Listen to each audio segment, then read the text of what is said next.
Hello friends, BNB law updates में आप सभी का हार्दिक स्वागत है। द प्रोहिबिशन ऑफ बेनामी property transaction act and the prevention of money laundering act, ये ऐसे दो कायदे कानून जिसकी हम लोग हर जगह बहुत सारी चर्चा सुनते हैं। और यदि कोई व्यक्ति इन कायदों के उल्लंघन में पकड़ा जाता है या इनकी कोई खबर आती है तो हम लोग बड़ा आश्चर्य करते हैं, अरे ये ऐसे कायदे कानून में कहाँ फंस गया। ये तो एक्ट ही इतने खतरनाक है और इसमें फिर एनफोर्समेंट डायरेक्टरेट और इनकी जो अथॉरिटीज है उसमें वो व्यापारी, साधारण व्यापारी करने वाला व्यक्ति जब ऐसे कायदे कानून के चर्चा में आता है तो हम लोग कहीं ना कहीं थोड़े सरप्राइज भी हो जाते हैं और हमको ऐसा लगता है कि जरूर इसने कुछ गड़बड़ किया होगा। और कभी कभी ऐसा भी होता होगा कि वो व्यक्ति इनोसेंट होगा, वो ऐसे ट्रांजेक्शन्स, अरेंजमेंट्स या इस कायदे का उल्लंघन करके जिन लोगों ने बहुत कुछ गड़बड़ घोटाला किया है उनके हाथ का वो हथियार बना होगा। ऐसे ट्रांजेक्शन अरेंजमेंट्स में डायरेक्टली या इनडायरेक्टली वो उसका पार्ट बन गया होगा। तो यदि ये कायदे कानून की हमें समझ नहीं रहेंगी तो कहीं ना कहीं जाने अनजाने में शायद हो सकता है हम भी कोई ऐसे ट्रांजेक्शन्स और अरेंजमेंट्स कर रहे होंगे या ऐसे ट्रांजेक्शन्स का पार्ट बन रहे होंगे जिससे कि ये कायदे का उल्लंघन हमारे ऊपर आ सकता है। एक्ट नए हैं, इसकी जानकारी अभी व्यापार क्षेत्र में और समाज में रहने वाले व्यक्तियों को ज्यादा नहीं है, तो कहीं ना कहीं इसका उल्लंघन हो सकता है। जैसे आज इनकम टैक्स, जीएसटी, इसकी इतनी चर्चा होती है, इसकी इतनी जानकारी मिलती है तो हम लोग उसको with in four corners of law सारे ट्रांजेक्शन करने की कोशिश करते हैं। परंतु जिस ट्रांजेक्शन की या जिस एक्ट की हमको जानकारी ही नहीं उसके बारे में हम वो कर रहे हैं कि नहीं कर रहे हैं हमें कैसे पता चलेगा। तो आज द प्रोहिबिशन ऑफ बेनामी प्रॉपर्टी ट्रांजैक्शन एक्ट की कुछ छोटी छोटी बातें मैं आप लोगों के सामने साझा करने जा रहा हूं। तो ऐसी कोई व्यवस्था, अरेंजमेंट का हम पार्ट बन रहे होंगे तो इससे हमें बचने में जरूर मदद मिल सकती है। आप लोग को जान के आश्चर्य होगा कि यह जो एक्ट है, द प्रोहिबिशन ऑफ बेनामी प्रॉपर्टी ट्रांजैक्शन एक्ट, सन 1988 में यह एक्ट बना था। परंतु सन 2011 तक के हम ऐसा कह सकते हैं कि ये बिना दांत और बिना जहर वाला जैसा सांप होता है वैसा यह एक्ट था, इसका कोई प्रभाव ही नहीं था। सन 2011 में एक बार प्रयास किया गया कि इसमें थोड़ा जहर भरा जाए या इसमें थोड़े पावर्स भरे जाए, थोड़ी अथॉरिटीज बताई जाए, ऐसा कुछ करने का प्रयास चालू किया गया। तो जब तक वो करते तब तक के जो लेजिस्लेचर यानी लोकसभा और राज्यसभा का टेन्योर खत्म हो गया। पर जब मोदी गवर्नमेंट ने अपना चार्ज संभाला सन 2015 में इस एक्ट पे फिर से विचारधारा चालू हुई और प्रोसीजरल और सारे जो लेक्यूनाज और उस एक्ट को लगने वाले पावर और अधिकार देकर के 1 नवंबर 2016 से द प्रोहिबिशन ऑफ बेनामी प्रॉपर्टी ट्रांजैक्शन एक्ट आया। अब आप क्रोनोलॉजी समझिए, 1 नवंबर 2016 को यह एक्ट आता है और 8 नवंबर 2016 को डीमोनेटाइजेशन, जो हमारे नोटबंदी की एक विचित्र प्रकार का प्रयोग हमारी इकोनॉमी में किया गया था और उसके द्वारा ऐसा था कि हमको ब्लैक मनी पर या जो करप्शन पर एक प्रकार का सर्जिकल स्ट्राइक जिसको हम लोग कहते हैं ये करने का प्रयास किया गया था। तो ये एक्ट और इसका कोइंसिडेंस बहुत जबरदस्त है और ये एक्ट को पावर दिया गया और उसके बाद इसको लाया गया। तो इसका क्या है इसको अभी हम समझने का प्रयास करेंगे। सबसे पहली बात, बेनामी प्रॉपर्टी ट्रांजैक्शन एक्ट में सेक्शन 3 में स्पेसिफिकली बोला है कि किसी भी व्यक्ति ने कोई भी प्रकार के बेनामी प्रॉपर्टी ट्रांजैक्शंस एक्ट में या बेनामी प्रॉपर्टी ट्रांजैक्शन एक्ट की कोई भी गतिविधि में इन्वॉल्व नहीं होना चाहिए। तो इसमें दो बातें हमको समझनी पड़ेंगी कि पर्सन यानी कौन। पर्सन यानी individual, HUF, company, partnership firm, जिस कॉन्स्टिट्यूशन में हम लोग काम करते हैं एक्सेप्ट लोकल अथॉरिटीज, जो वो लोग इसमें इन्वॉल्व नहीं होंगे, इसीलिए उसको पर्सन की डेफिनेशन से बाहर रखा गया है। बाकी सभी लोग पर्सन की डेफिनेशन में आते हैं। अब प्रॉपर्टी मतलब क्या होता है? बेनामी प्रॉपर्टी ट्रांजैक्शन एक्ट, प्रॉपर्टी का मतलब हम लोग क्या समझते हैं कि जो लैंड, बिल्डिंग, इसी को हम लोग प्रॉपर्टी समझते हैं। पर यहां एक्ट में जो प्रॉपर्टी का डेफिनेशन दिया हुआ है उसका मतलब है कि movable, immovable, tangible, intangible, corporeal, incorporeal, या कोई भी लाइसेंस, कोई भी राइट्स, कोई भी टाइटल्स, कोई भी इंस्ट्रूमेंट जिससे कोई भी पैसा या ऐसी कोई भी प्रॉपर्टी को हमने पैसे में कन्वर्ट किया। भाई मैंने लैंड बेच के पैसा आया, उसको एफडी लगा दिया, उसको कहीं इन्वेस्ट करके शेयर्स खरीद लिए, म्यूचुअल फंड्स खरीद लिए, तो भी ये सब भी क्या चीजों में कवर्ड होंगे? प्रॉपर्टी की डेफिनेशन में कवर्ड होंगे। अब मैं प्रॉपर्टी की डेफिनेशन को क्यों ऐसा बता रहा हूं? क्योंकि यदि बेनामी प्रॉपर्टी ट्रांजैक्शंस एक्ट में कोई भी कायदे का उल्लंघन होता है और इस कायदे में हम अपराधी या इस कायदे के हम एक्यूज पाए जाते हैं तो गवर्नमेंट क्या कर सकती है? गवर्नमेंट तीन चीजें कर सकती है। एक तो वह जो प्रॉपर्टी बेनामी मानी गई उसको वो कॉन्फिस्केट कर लेगी। कॉन्फिस्केट कर लेगी मतलब गवर्नमेंट बिना पैसा दिए वो प्रॉपर्टी गवर्नमेंट की हो जाएगी। इसके सिवाय जितनी की प्रॉपर्टी यानी फेयर मार्केट वैल्यू होगी उसका 25% हमको एक्स्ट्रा फाइन जमा करना पड़ेगा। और इससे भी ज्यादा खतरनाक, यदि इसमें हम एक्यूज्ड बनता है कोई भी व्यापारी या कोई भी व्यक्ति जो इस कायदे का उल्लंघन करता है, उसे 1 साल से लेकर 7 साल तक की रिगोरियस पनिशमेंट मिल सकती है। तो ऐसे कोई भी ट्रांजैक्शंस में हम कवर ना हो, ये हमको ध्यान रखना पड़ेगा। अब बेनामी प्रॉपर्टी ट्रांजैक्शंस एक्ट है, तो बेनामी ट्रांजैक्शंस किसको बोलते हैं या बेनामी प्रॉपर्टी किसको बोलते हैं? ऐसी कोई भी प्रॉपर्टी जो बेनामी ट्रांजैक्शंस के द्वारा खड़ी की जाती है उसको हम लोग बेनामी प्रॉपर्टी ट्रांजैक्शंस में कवर होने वाली बेनामी प्रॉपर्टी कहते हैं। कौन से ट्रांजैक्शंस बेनामी ट्रांजैक्शंस हो सकते हैं? कि कोई भी व्यक्ति यदि गवर्नमेंट के ड्यूज बचाने के लिए किसी का पैसा ना चुकाना पड़े, किसी कायदे से मुझे बचने के लिए, जैसे मेरे ऊपर इनकम टैक्स की बहुत बड़ी डिमांड खड़ी हुई है और भविष्य में मेरे ऊपर में कोई लाइबिलिटी यानी गवर्नमेंट मेरे से पैसा वसूलना चाहती है, तो मैं मेरी प्रॉपर्टी किसी दूसरे के नाम पे कर देता हूं और एक्चुअली वो प्रॉपर्टी मेरी रहती है।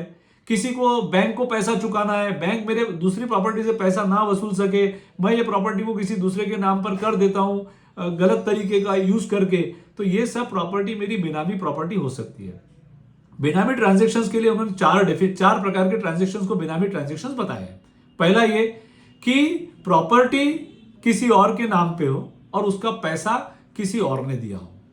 प्रॉपर्टी एक के नाम पर है और पैसा दूसरे व्यक्ति ने दिया है और यह प्रॉपर्टी जिसने पैसा दिया है उसके या उसके परिवार वालों के लिए डायरेक्टली या इनडायरेक्टली उसके बेनिफिट के लिए, या आज या भविष्य में वो प्रॉपर्टी मेरे यूज में आए उसके लिए ऐसी कोई अरेंजमेंट्स करके प्रॉपर्टी ली जाती है, तो उसे हम लोग क्या कहते हैं?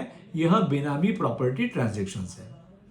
अब हम सोचेंगे ये तो बहुत कॉमन बात है कि मैं प्रॉपर्टी, जैसे मेरी वाइफ के नाम पे प्रॉपर्टी खरीदना है तो कई बार ऐसा होता है कि पैसा मैं देता हूं और प्रॉपर्टी की रजिस्ट्री वाइफ के नाम पे करते हैं। मैंने पैसा दिया, भाई मेरे माता पिता, मेरे मम्मी मेरे लिए बहुत लकी है तो मैंने उनके नाम पे मैंने पैसे भरे और एफडी बना ली, तो ये सब क्या बेनामी प्रॉपर्टी हो जाएगी क्या?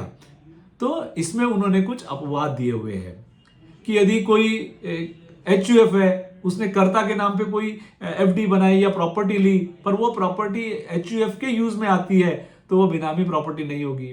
कोई भी व्यक्ति अपनी मिसेस यानी स्पाउस के लिए, यानी स्पाउस पत्नी पति के लिए या पति पत्नी के लिए पैसा किसी ने दिया और प्रॉपर्टी किसी के नाम पे होती है, या कोई भी बच्चे के नाम पे ऐसी रजिस्ट्री करता है, पैसा भले माता पिता ने दिया और रजिस्ट्री बच्चे के नाम पे करते हैं, तो ये ट्रांजैक्शंस भी बेनामी प्रॉपर्टी ट्रांजैक्शंस के अपवाद में आएगा।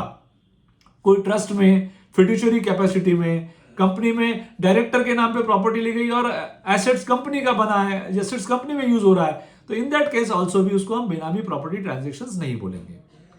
फिर कई बार क्या होता है कि प्रॉपर्टी फिक्टिशियस नाम पे, जैसे हमने डिमोनेटाइजेशन के टाइम पे देखा कि पता ही नहीं बैंक में एफडी बन गई, कोई व्यक्ति उसको क्लेम ही नहीं कर रहा है, तो ऐसी कोई प्रॉपर्टी यदि आइडेंटिफाइड होती है, यानी मैंने प्रॉपर्टी की डेफिनेशन बताया, FDR is also the property as per the definition of the benami property transactions act.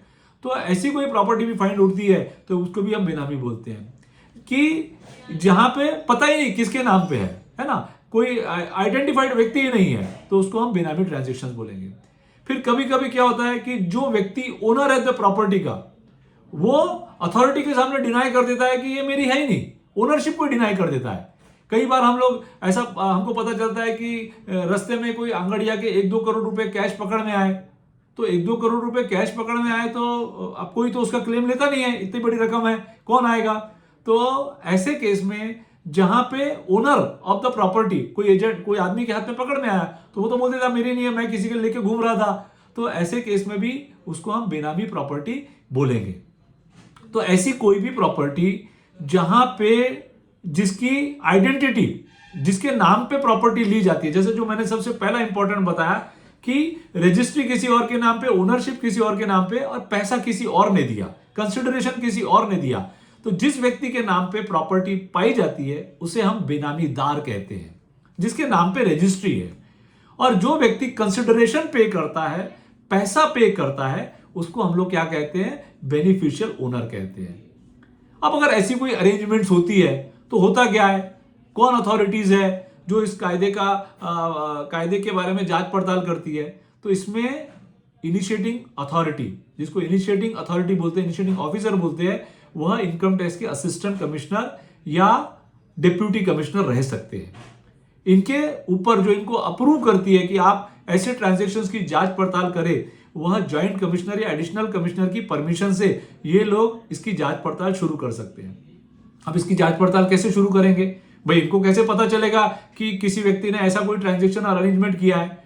तो यदि इनके पास कोई ऐसी इंफॉर्मेशन है जिसपे उनको ऐसा रीजन टू बिलीव होता है कि ऐसा कोई बेनामी प्रॉपर्टी ट्रांजैक्शंस का अरेंजमेंट हुआ जहां पे एक बेनामीदार है, एक बेनिफिशियल ओनर है, और ये ट्रांजैक्शंस को ऐसा कलर दिया गया है जिससे अथॉरिटीज को या किसी के कायदे का उल्लंघन करके वो उससे बचना चाहते हैं, तो इसे वह बेनामी प्रॉपर्टी ट्रांजैक्शन एक्ट के तहत कवर कर सकते हैं। और बेनामीदार और ओनर, जो बेनिफिशियल ओनर है, उसको वो अप्रूविंग अथॉरिटी जो है, इनिशिएटिंग ऑफिसर है, वह नोटिस भेजेगा और पूछेगा कि हम आपकी इस प्रॉपर्टी को बेनामी प्रॉपर्टी क्यों ना माने। और यदि फिर उस व्यक्ति को अपॉर्चुनिटी दी जाएगी कि जिसको नोटिस मिला है कि बताए कि भाई नहीं, ऐसा ऐसा नहीं है, एक्चुअली में आपके पास जो इन्फॉर्मेशन है वो आधी अधूरी है, ऐसा नहीं है, मेरे ट्रांजैक्शंस ओके है, मेरे नोन सोर्सेज से ये पैसा लिया गया है, ये ट्रांजैक्शन बेनामी नहीं है। यदि ये साबित कर सकते हैं तो ठीक है, अन्यथा वह इनिशिएटिंग ऑफिसर उसे जो उसकी एडजुकेटिंग अथॉरिटी होंगी उसके पास में इस मैटर को भेजेंगे। और उसके बाद यदि इनिशिएटिंग ऑफिसर और जो हमारी एडजुकेटिंग अथॉरिटी होगी उनको ऐसा लगता है तो ये लोग अपने पावर्स के अनुसार इस प्रॉपर्टी को अटैच कर सकते हैं। अटैचमेंट करने के बाद यदि जांच पड़ताल करेंगे और जांच पड़ताल के बाद ये साबित होता है कि वाकई में यह बेनामी प्रॉपर्टी है तो इसको कॉन्फिस्केट कर लेंगे। कॉन्फिस्केट करेंगे मतलब मैंने बताया आपको कि बिना पैसा दिए गवर्नमेंट ये प्रॉपर्टी अपने पास में ले लेगी, और इसके सिवाय आपके ऊपर फाइन अलग, और प्रोसिक्यूशंस यदि लॉन्च होते हैं तो 1 साल से 7 साल की सजा का खतरा भी है। तो ऐसे किसी प्रकार की भी अरेंजमेंट से हमने बचने का प्रयास करना चाहिए। हमें ऐसा लगता है कि हमने टैक्स भर दिया या ऐसे कोई फैंसी ट्रांजैक्शंस करके या फैंसिंग अरेंजमेंट करके हम कोई कायदे कानून से बच रहे हैं तो सिर्फ इनकम टैक्स या जीएसटी लाइबिलिटी आएंगी, इंटरेस्ट आएंगी, पेनल्टी आएंगी, वो भर के हम बच जाएंगे। ऐसा नहीं होगा भाई साहब। ऐसा भी हो सकता है कि वह आपको प्रॉपर्टी, वो ट्रांजैक्शन के तहत इनकम टैक्स, जीएसटी और विभिन्न टैक्स तो भरने ही पड़े, परंतु साथ में यदि बेनामी प्रॉपर्टी एक्ट या prevention of money laundering act, PMLA act, जो मैं अगले वीडियो में आपको बताने जा रहा हूं, पीएमएलए एक्ट कब कवर होता है कि कोई हम क्राइम की प्रोसीड से या कोई व्यक्ति ने पैसा कमाया और हमारे थ्रू यदि उसने उसकी रकम को पक्का करने को या फॉर्मल इकोनॉमी में लाने को हमारे ट्रांजैक्शन या हमारे बिजनेस का यूज किया, तो हम भी जाने अनजाने में उस एक्ट के उल्लंघन के हम लोग एक्यूज बन सकते हैं और हम पे भी वो धाराएं चलाई जा सकती है। तो पीएमएलए और बेनामी प्रॉपर्टी ट्रांजैक्शन एक्ट हमको लागू नहीं होता है, यह समझने की गलती कभी ना करें। यदि ये ट्रांजैक्शन जाने अनजाने में हम किसी तरीके से भी कर रहे होंगे तो इससे बचने का प्रयास करिए। कोशिश करिए कि जो भी प्रॉपर्टी आप खरीदते हैं वह प्रॉपर्टी खरीदने वाला व्यक्ति ही उसका पैसा देवे। हम बुक्स में कोई एंट्री मारते होंगे या बुक एंट्री के थ्रू भी पैसा इधर उधर करते होंगे तो उससे भी अब धीरे धीरे बचना चालू करिए, क्योंकि अब प्रोविजंस है, कायदा है, ये तो बेसिक कायदा है, अब उसमें अमेंडमेंट आते रहेंगे। कब कौन कौन से प्रोविजंस आएंगे, आज उन्होंने स्पाउस और बच्चों के नाम पे प्रॉपर्टी लेते तो माफी दी हुई है, कल ये इसको हटा देंगे तो हमें कैसे पता चलेगा। तो ऐसे विभिन्न प्रकार के चेंजेस लॉ में आ रहे हैं, तो हमें ट्रांसपेरेंट और सही तरीके से कायदे कानून की जानकारी के अनुसार जितना हो सके साफ सुथरा ट्रांजैक्शन करेंगे। जिसके नाम का ट्रांजैक्शन है उन्हीं के नाम से पैसा देंगे, कोई फिक्टिशियस नाम से एसेट्स क्रिएट नहीं करेंगे। यदि पैसा कच्चा या पक्का किसी के पास होता है तो उसमें कोशिश तो करिए कच्चा ना ही करे, तो उसे ज़्यादा से ज़्यादा फॉर्मल इकोनॉमी के थ्रू ही करे और सही तरीके से ट्रांजैक्शंस करके ऐसे कोई फैंसी ट्रांजैक्शन में ना फंसे और ऐसी कोई अरेंजमेंट में ना फंसे, तो इस प्रकार के कायदे कानून से हम बच सकते हैं। आप लोगों ने बहुत धैर्य से इसे सुना, उसके लिए बहुत बहुत धन्यवाद। आने वाले वीडियो में मैं पीएमएलए एक्ट यानी prevention of money laundry act, क्या हमको लगता है क्या कहीं ना कहीं हम भी इसमें अटकते हैं क्या, या कैसे बच सकते हैं, इसको समझने का प्रयास करेंगे। बहुत बहुत धन्यवाद।